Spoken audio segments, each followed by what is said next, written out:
One of the biggest obstacles to providing for our retirement is that human beings tend to be very focused on the present. Given the choice between investing more money for the future and immediate gratification, we are hardwired to favour the latter. It's a phenomenon that psychologists call temporal discounting.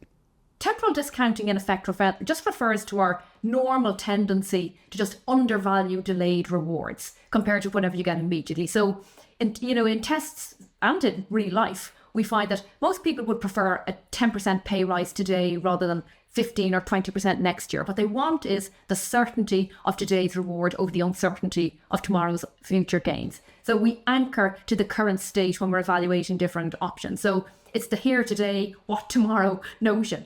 It explains everything from investing to one night stands or gambling, just as much as the savings crisis or indeed the climate crisis. Behavioural biases are deeply ingrained within us.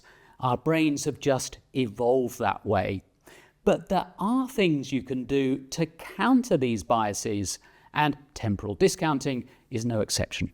Think, for instance, what your life will be like in retirement if you don't invest enough for it now.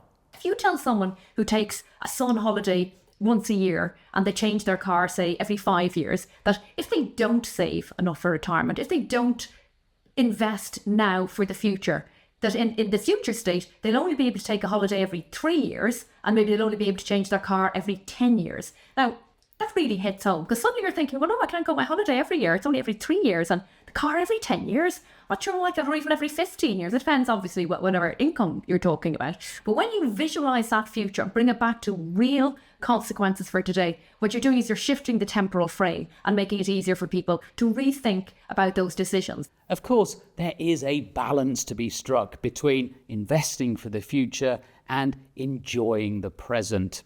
Having a robust financial plan will help you to find that balance.